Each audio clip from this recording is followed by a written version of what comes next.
साइमा ने घबराकर दुपट्टा सुमेरा से ले लिया। फिर जेवर उलट पुलट कर सरसराते लहजे में बोली, ये तो मलिहा के जेवर हैं। मैंने खुद सुमेरा के साथ मिलकर अपने हाथों से उसे पहनाए थे। आफाक कुछ न कह सका। जो जेवर तुमने मलिहा को पहनाए थे, मैं उन्हें लाश पर से उतार कर लाया हूँ। बददस्तूर नज़रें चुराते हुए उसने समत को देखा और सर के इशारे से कुछ कहा। वो भी सर हिलाता उनके पीछे लॉन में आ गया। दोनों टेबल और कुर्सियाँ उठाकर साइड में जमा करते लॉन खाली करने लगे। घर के नौकरों ने जो उन्हें इस कार्रवाई में मशगूल देखा तो एक एक करके उनका हाथ बटाने लगे। जुनैद की गाड़ी मलिहा की खाला और मुमानियों लेकर आ पहुंची थी। उन रोती बलकती ख़वातीन का वो हाल था कि खुद गाड़ी से भी ना उतर पाई। उनकी बेटियों ने उन्हें गाड़ी से उतारा, फिर सहारे देती कुर्सियों तक ले आई। क्या बात है, आप लोग रो क्यों रही हैं? मलिहा को क्या हुआ था? वो कैसी है? आप लोग उसे साथ क्यों नहीं लाए? वो सबसे सवाल कर रही थी और हर सवाल के साथ उनके रोने में शिद्दत आती जा रही थी। ये सिलसिला चल ही रहा था कि नूरहुदा की गाड़ी भी आ गई और उसके पीछे ही एक एम्बुलेंस भी आकर रुकी थी। एम्बुलेंस को देखकर सभी के दिल रुक से गए। नूरहुदा उतर के पीछे आए और सहारा देकर बाबा जान को गाड़ी से उतारा, जो अपने पैरों पर खड़े भी नहीं हो पा रहे थे। मलिक नासिर और मुनीर हुसैन ने गाड़ी से निकलकर उन्हें दोनों बाजुओं से थाम लिया तो नूरहुदा खामोशी से पीछे हट गए। वो दोनों उन्हें लॉन में लेकर आ गए और कुर्सी पर बिठा दिया। नूरहुदा बाबा जान को छोड़कर एम्बुलेंस की तरफ आ गए। फिर नूरहुदा और आफाक स्ट्रेचर उठाए एम्बुलेंस से निकल आए, जिस पर सफ़ेद चादर से ढका हुआ वजूद लेटा था। जिस किसी ने भी ये मंजर देखा उसकी चीखें निकल गई। निढाल होते बाबा जान ने स्ट्रेचर को देखा, जिसे नूरहुदा मलिहा के कज़न के साथ लेकर जा रहे थे। उनकी ज़बान से नाला और फरियाद बुलंद होने लगी। सुमेरा का सांस रुका जा रहा था। उसका दिल चाहा उसे क़यामत तक खबर ना हो कि चादर से ढका वजूद किसका है। अपनी इस ख्वाहिश के बावजूद वो उठी और चलती हुई स्ट्रेचर के पास आ गई। वो चंद लम्हे चादर का कोना मुट्ठी में जगड़ कर खड़ी रही, फिर उसने झटके से चादर उलट दी और मौत की आगोश में सोई मलिहा का चेहरा बेनकाब हो गया। सुमेरा स्ट्रेचर के पास गिर पड़ी। वो आंखें फाड़े बेयकीनी से मलिहा को देख रही थी, जिसका गुलाबी चेहरा मौत के असर से सफ़ेद हो गया था। उसकी आंखों में सितारे चमकते थे, मगर मौत के बोझ से बंद हुई पलकों तले अब रोशनी की हर किरण दब चुकी थी। उसके हर लम्हे मुस्कुराते होंठ हमेशा के लिए साकित हो चुके थे। रूह जिस्म का साथ छोड़ चुकी थी, मगर उसके हाथों से मेहंदी की खुशबू अब भी आ रही थी। उसने मलिहा के हाथ के पुष्ट को ज़रा सा छुआ तो मलिहा की कलाई में चूड़ियाँ छनक गई। इस धीमे शोर ने सुमेरा के ज़ब्त में शगाफ डाल दिए। रोकते रोकते भी उसके लबों से आहें निकल गई और वो मलिहा से लिपट कर दीवानावार रोने लगी। नूरहुदा ने उसे रश्क भरी निगाहों से देखा था। खुद उनका दिल चाह रहा था कि वो भी ऊंची आवाज़ में रोए, इतनी ऊंची आवाज़ में कि उनकी फलक शगाफ चीखें आसमानों के ऊपर मलिहा के कानों तक पहुंच जाएं। मगर उनकी आंखें सहरा बनी हुई थी। लब भींचते हुए उन्होंने बाबा जान की तरफ देखा। उनकी शख्सियत का रोब दबदबा न जाने कहाँ जा सोया था। उस वक्त वो एक बेकस हमज़दा बाप थे, जिन्हें इकलौती बेटी की मौत ने तोड़ दिया था। नूरहुदा को उन पर तरस आने लगा। थक कर वो अपने वजूद की ढारस देने के लिए उठ गए। नूरहुदा का कंधा मुयस्सर आया तो बाबा जान के रहे से होश भी खो गए। उनके सीने में मुंह छुपाकर वो रोने लगे। मेरी मलिहा मर गई, मेरी उम्र भर की कमाई लुट गई। जिसका चेहरा देखने के लिए 7 साल तरस कर गुजार दिए, वो एक पल में मुझे छोड़ गई। जिसे हाथ थाम कर चलना सिखाया, उसने मेरे हाथों में जान दे दी और मैं अपनी बेटी को बचा भी नहीं सका। मौत इतनी अर्ज़ा हो गई है तो कहीं से मुझे भी ला दो। नूरहुदा टूट रहे थे, मगर उनका ज़ब्त न टूटा। सुमेरा ने धुंधली आंखों से नूर हुदा को देखा जो बर्दाश्त की आखिरी हदों को आजमा रहे थे। फिर बाबा जान को देखने लगे जिनकी बर्दाश्त की आखिरी हद भी ख़त्म हो चुकी थी। उसका दिल भर आया। कौन कहेगा क़यामत आनी बाकी है। फिर अचानक ही वजदान का ख्याल आया तो कांप उठी। हाँ, मगर एक हश्र अभी और उठेगा, फिर क़यामत तक क़यामत मुस्तकिल हो जाएगी। बेड की पायती से कमर टिकाकर बैठा वजदान एक एक करके मलीहा की तस्वीरें देखता जा रहा था। उसका हर अंदाज बेखबर था और हर अदा दिल फरेब। एक तस्वीर को देखकर वजदान का दिल रुकने लगा। शाने पर पल्लू से करते हुए मलीहा की पलकें झुकी हुई थी। वजदान की आंखों में चुभन बढ़ गई। इन्हीं नरम सलाखों ने तो उसे असीर किया था। नारसाई के एहसास में उलझकर उसके हाथों से मलीहा की तस्वीरें एक एक करके कारपेट पर बिखर गई। वजदान की नज़र खाली हाथ की हथेली पर पड़ी तो वो गौर से उन खून आलूद लकीरों को देखने लगा जिन्होंने उसकी किस्मत बदल दी थी। अगर हाथ थामने की ये सज़ा है तो आपको पा लेना वाकई मुश्किल होता। फैला हुआ हाथ समेटते हुए उसने सामने दीवार के साथ रखी हुई पेंटिंग को देखा। इश्क अव्वल व आखिर दर्द ही दर्द है। इश्क आतिश को देखते हुए मलीहा के अल्फाज याद आए तो उसने बेसाख्ता रगों पे में सरायत करते दर्द को महसूस किया। तलब कसक बन गई थी और वजदान के अंदर डेरे डालकर बैठी मलीहा को पाने की आरज़ू उसे खोकर ख़त्म होने के बजाय पहले से सवा हो गई थी। क्या ये इश्क की इब्तिदा है? उसने हैरत से सोचा।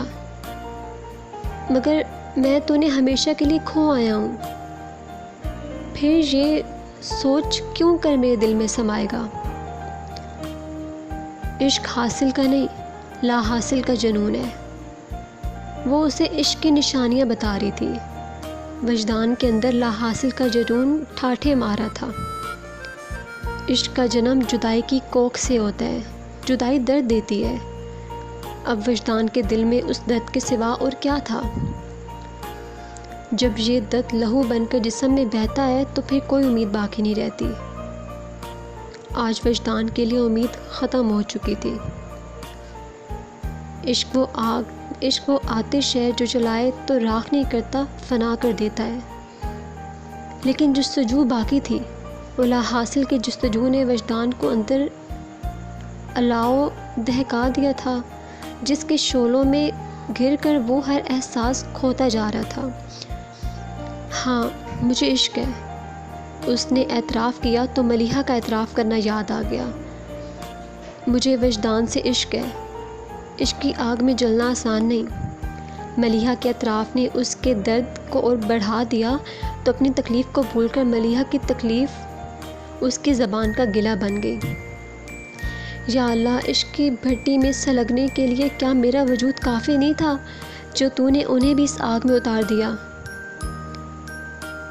जिस इंसान को इश्क हो जाए तो चोट दूसरे को लगती है, पर दर्द से अपना जिस्म करा उठता है। दूसरे की चोट का दर्द सहना आसान नहीं। यही वजह है कि ये जस्तजू हर कोई नहीं कर पाता। ये अलाव इसीलिए हर भट्टी में दहकाया नहीं जाता कि जिसका सीना इश्क की भट्टी बन जाए उसकी आंखों में किसी दूसरे के जलने का एहसास करके अपनी जलन भूलना बहुत मुश्किल है, और जो भूल जाए वो उम्र भर जलता है पर आग नहीं बुझती। आफाक जिस वक्त वजदान के घर पहुंचा वहाँ नाश्ता शुरू किया जा रहा था। मुजम्मिल उसे ड्राइंग रूम में बिठाने के बजाय डाइनिंग रूम में ले आया। बैठो आफाक, नाश्ता कर लो। आयशा मुस्तफ़ा ने उसे देखकर खाली चिर की तरफ इशारा करके कहा। आफाक ने तो शायद ध्यान भी ना दिया था कि उन्होंने उससे क्या कहा है। आंटी, वजदान कहाँ है? ऊपर अपने कमरे में। मैं उसे ही नाश्ते के लिए बुलाने जा रही हूँ। फिर गौर से आफाक की उतरी शक्ल को देखकर बोली, तुम परेशान लग रही हो, सब खैरियत तो है? आफाक छुपा नहीं पाया तो सर नफ़ी में हिलाता हुआ आहिस्तगी से बोला, कल रात को मेरी कज़न की डेथ हो गई है। आज ज़ोहर के वक्त उसका जनाजा है। इन्ना लिल्लाहि व इन्ना इलैहि राजिऊन। उन्होंने तासुफ से ज़ेरे लब पड़ा। जनाजे में शिरकत के लिए मैं वजदान को अपने साथ लेने आया हूँ। आप नाश्ता तैयार रखिए, मैं उसे लेकर आता हूँ। वजदान के कमरे का दरवाज़ा पूरी तरह से बंद नहीं था। उसमें झुर्री से बनी हुई थी जिसमें से रोशनी छन कर बाहर आ रही थी। आफाक ने हाथ रख कर पूरा दरवाज़ा खोल दिया। वो सर बेड की पायंतनी से टिकाए कारपेट पर बैठा छत को घूर रहा था। मलिहा की तस्वीरें उसके गिर्द बिखरी पड़ी थी।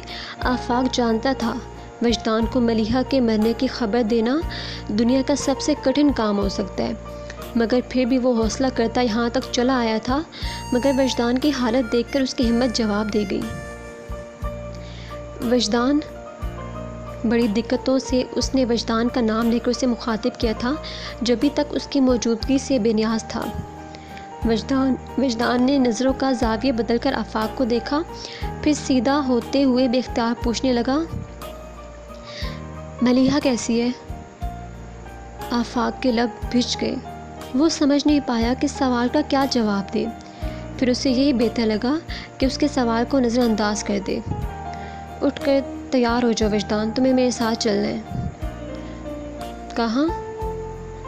अगर कहीं वजदान ने अपने सवाल की नज़रअंदाज होने को महसूस भी किया था तो जताया नहीं। तुम चलो तो ये भी पता चल जाएगा। मुझे साथ ले जाना ज़रूरी है? आफाक समझ रहा था कि वो कमरे से बाहर नहीं जाना चाहता, इसलिए टाल मटोल कर रहा था, मगर उसकी हालत ऐसी थी कि वजदान का ख्याल किए बगैर झंझला गया। ज़रूरी ना होता तो मैं लेने नहीं आता, और प्लीज़ अब मज़ीद कोई सवाल मत करना, मैं बहुत परेशान हूँ। फिर वजदान ने कोई सवाल नहीं किया और इसी तरह चलने को तैयार हो गया। आफाक ड्राइव करते हुए ख़ुद में इतनी हिम्मत जमा करता रहा जिससे वो वजदान को ख़बर कर सके, मगर उसे अल्फाज ही नहीं मिल पाए जिनमें वो उसे मलिहा के मरने की खबर सुनाता। वजदान ने भी कोई सवाल नहीं किया। वो गर्दन झुकाए अपने हाथों को देखता चुप बैठा रहा। गाड़ी रुक चुकी थी। वजदान ने कार का रुकना महसूस करके बाहर देखा तो चौंक गया।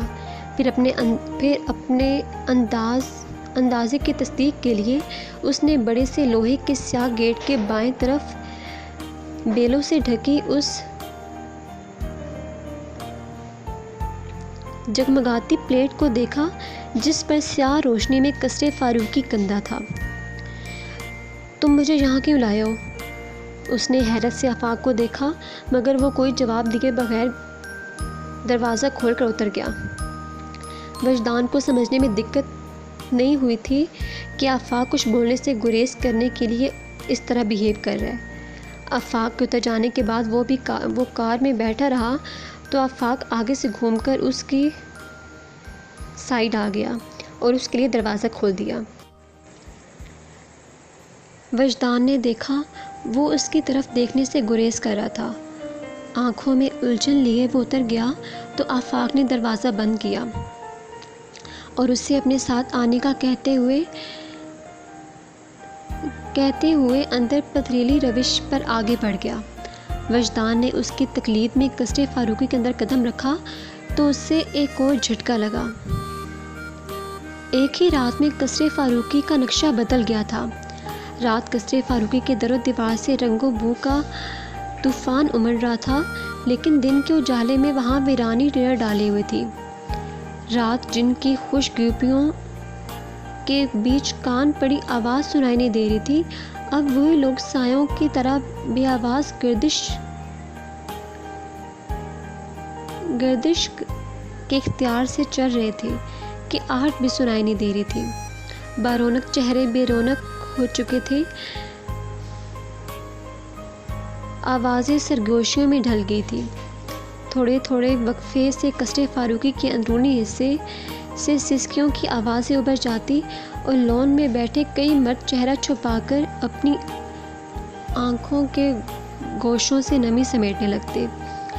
थोड़ा आगे जाकर वजदान की नज़र उस गोशे पर पड़ी जहाँ टेबलों को ढेर की सूरत जमा करके उन पर कुर्सियाँ उलट कर रखी हुई थी और उनके आगे ही लॉन की घास पर दरी डालकर कालीन बिछे थे, जिन पर चांदनी बिछाए बैठे लोग हाथों में सिपारे लिए कुरान पाक की तिलावत कर रहे थे। उन्हीं लोगों के दरमियान वजदान ने बाबा जान को बैठे देखा था। रात को वजदान ने जब उन्हें देखा था तो वो सर उठाए पुरतमकनत अंदाज में बड़ी शान से नूरुल हुदा को लिए स्टेज की तरफ जा रहे थे। उनके कदमों की धमक महसूस की जाने वाली थी जब वो ख़ास अंदाज में गर्दन को उठाकर बेतासुर नज़र से किसी को देखते तो बेचारा बिला वजह ही मरगूब हो जाता। मगर अब तो उनकी गर्दन इस कदर झुकी हुई थी कि ठोरी सीने को पहुंची हुई थी। कमर में खम डालकर बैठे उनके दोनों शाने आगे को ढलक गए थे। हमेशा बेतासुर रहने वाली इनकी आंखों में बेबसी इंतहा को पहुंच रही थी। वो रो नहीं रहे थे, फिर भी वजदान ने अंदाज़ा लगाया कि अब तक की उम्र में बचा कर रखे सारे आंसू वो कल रात को बहा चुके हैं। आखिर ऐसी क्या वारदात हुई है, उसने हैरत से सोचा और अगले ही पल उसकी हैरत कई गुना बढ़ गई। नूरुल हुदा बाबा जान के पास आए और घुटना टिकाकर बैठते हुए सरगोशी में उनसे कुछ कहने लगे। वो अभी भी रात वाले कपड़ों में थे, मगर अब उनके सूट की हालत ख़राब हो चुकी थी। इस अबतरी के बावजूद उनके चेहरे पर कोई तासुर नहीं था। फिर भी वजदान ने उनके वजूद से लिपटे किसी दुख को महसूस कर लिया था और इस एहसास के साथ ही उसने हैरत से सोचा, कल ही तो अहादी भाई को मनचाही हस्ती का साथ मिला है, कम से कम आज तो उन्हें इस हाल में नहीं होना चाहिए।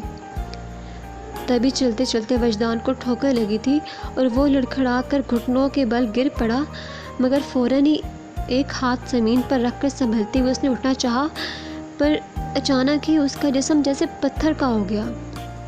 संभल कर उठते हुए उसने सामने देखा तो उसकी नज़र चारपाई पर सफ़ेद कफन में लिपटी मलिहा के बेजान चेहरे पर पड़ी थी। वो पत्थर कैसे ना होता। उसने ज़ोर लगाकर सीने में अटके सांस को अंदर खींचना चाहा तो उस पर खांसी का दौरा पड़ गया। खांसते खांसते अपने बाजू पर किसी का हाथ महसूस करके उसने गर्दन मोड़कर देखा तो आफाक उसके पास था। आफाक आहिस्तगी से कहने लगा, कल तुम्हारे जाने के बाद अचानक ही मलिहा की हालत बिगड़ गई थी और वो बेहोश हो गई थी। हम उसे फ़ौरन ही अस्पताल लेकर गए, मगर उसने रास्ते में ही दम तोड़ दिया। वो अब खांस नहीं रहा था, बल्कि यूं आफाक को देख रहा था जैसे उसकी ज़बान से निकले लफ्ज़ उसके लिए नामानूस हों। आफाक ने उसका चेहरा देखा, फिर अपना बाजू उसके कंधों पर फैलाकर दूसरे हाथ से उसका हाथ थामते हुए ठहर ठहर कर बहुत वाज़िह अल्फाज में बोला, मलिहा मर चुकी है वजदान। और उसी पल और उसी दिन वजदान भी मर गया। भाई साहब, जनाजे का वक्त हो रहा है, अब मैयत उठाने की इजाज़त दे दीजिए। बस एक मुनीर हुसैन ही थे जो न जाने कैसे ख़ुद को संभाले हुए थे। बाकी बड़े मामूओं की हालत भी बाबा जान से मुख्तलिफ नहीं थी। बाबा जान का ज़ब्त चूर चूर हो गया। मेरी बेटी को मुझसे जुदा ना करो मुनीर हुसैन। बेटी तो कब की जुदा हो गई साहिब, अब तो बस खाक का पुतला बचा है जिससे खाक में लुटाना है। उन्होंने एक ठंडी सांस भरकर कहा। औरतें लाउंज के कारपेट पर चांदनियाँ बिछाए सिपारी पड़ी थी। आफाक ने सोफ़े के पास झुककर आहिस्ता से सुमेरा को आवाज़ दी, तुम सब आकर आखिरी बार मलिहा का चेहरा देख लो, फिर थोड़ी देर में इसे मस्जिद ले जाएंगे। उसकी आंखें छिलकने को बेताब हुई, मगर वो पलके झपककर आंसुओं का रास्ता रोकती सर हिलाकर वापस पलट गई। जनाजे को तो उठना ही था, मगर वो उठ रहा है यह सुनकर कहराम मच गया। मलिहा को ज़िंदगी में तो सुकून ना मिला, लेकिन मर कर उसके चेहरे पर सुकून ही सुकून था। वजदान ने सर उठाकर नूरुल हुदा को देखा, जो अचानक ही बहुत बेचैन हो गए थे।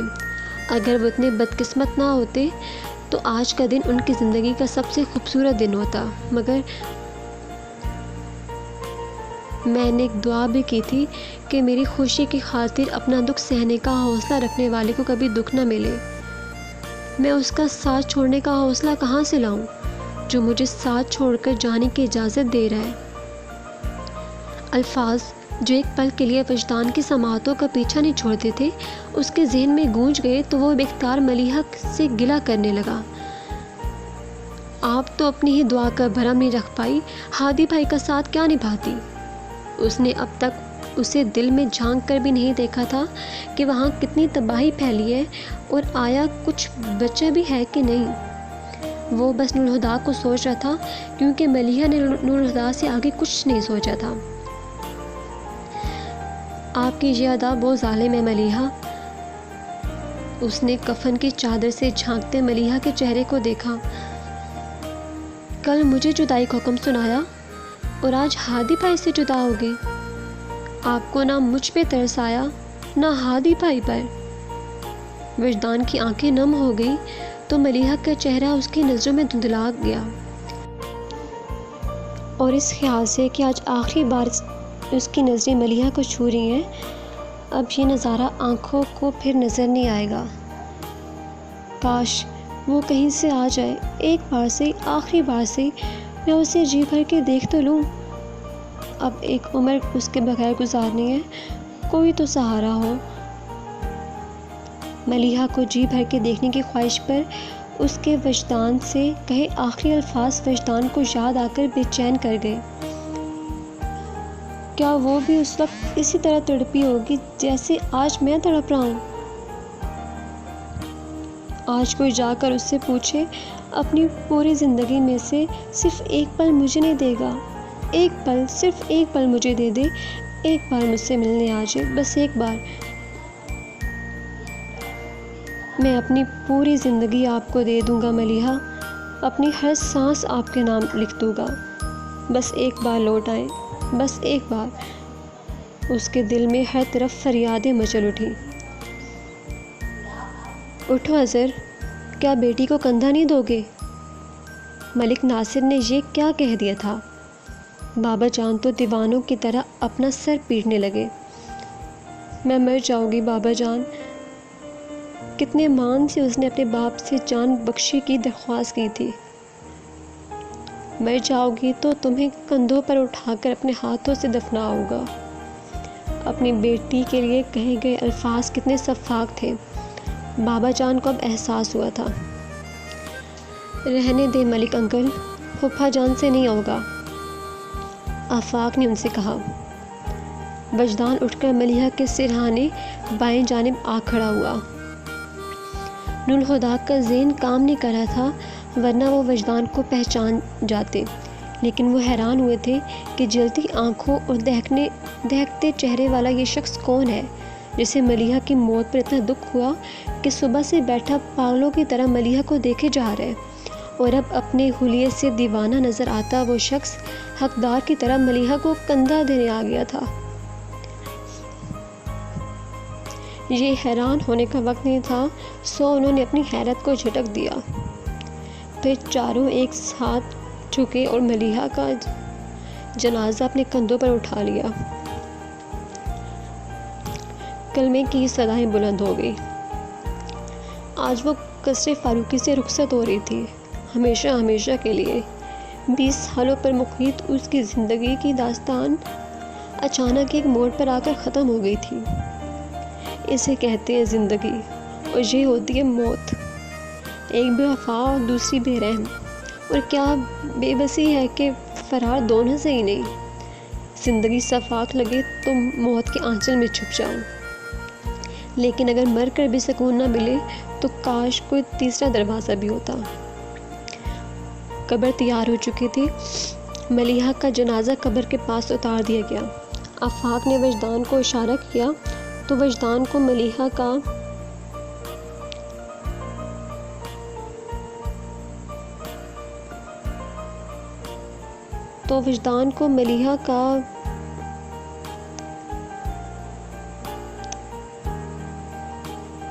और वो जबड़े भेजकर नफ़ी में सर हिलाता पीछे निकल गया। आफाक एक नज़र उसे देखकर जनाजे के पास आ गया, फिर कमर के गिर्द बंधे कपड़े से पकड़कर नूरहुदा और समद के साथ मिलकर एहतियात से मलिहा के जिस्म को कब्र के अंदर खड़े जुनैद और मुनीर हसन के हाथों में पकड़ा दिया। फिर वो नूरहुदा भी कब्र में उतर आए। तुम सफ़ेद रंग मत पहना करो, इस रंग में तुम इतनी प्यारी लगती हो कि डर लगता है तुम्हें नज़र ना लग जाए।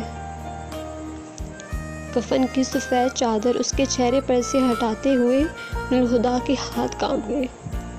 उन्होंने गौर से उसकी तरफ देखा, लेकिन आज उन्हें मलिहा सफ़ेद रंग में अच्छी नहीं लगी। उन्हें बेसाख्ता वो रात याद आ गई जब उनका इंतज़ार करते वो थक कर सो गई थी। सोते हुए उसके चेहरे पर कितनी मासूमियत थी, और वो नरम सा तासुर जो सोते जागते हर हाल में उसके साथ रहता था। मौत के कई घंटे गुजर जाने के बाद भी वो नरमी, वो हलावत और वो मासूमियत उसके चेहरे पर थी। नुरहुदा को लग रहा था जैसे वो आज भी थक कर सो गई हो, मगर आज ये थकन जिंदगी की थी। मैं तुम्हारे शहर से आज़ाद नहीं होना चाहता, उन्होंने नरमी से मलिहा की पलकों को छुआ। मेरी ज़िंदगी से तो जा रही हो, बस इतना एहसान करना कि मेरे दिल से कभी न जाना। अपनी याद का एक चिराग जलाकर मेरे दिल के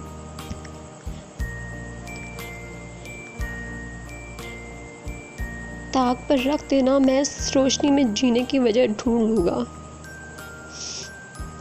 उनके दिल को कुछ हुआ था और वो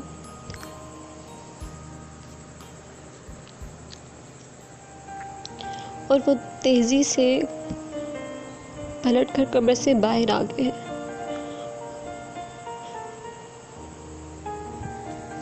गोरखन बेलचों की मदद से मिट्टी कब्र में भर रहे थे और वजदान दफन होता जा रहा था। फिर कुछ ही देर लगी और मलिहा का क़यामत तक के लिए सूरज से पर्दा हो गया। उसकी अधूरी मोहब्बतें, नामुकम्मल आरज़ुएं और टूटे ख्वाब उसके जिस्म के साथ ही मनो मिट्टी तले दफन हो गए। अपने जज्बों की सलीब आप उठाई हमने, ज़िंदगी सुन तो सही कैसे बिताई हमने। मुड़ के देखा तो रहे ज़ीस्त को तन्हा पाया, तब ये मालूम हुआ उम्र गंवाई हमने।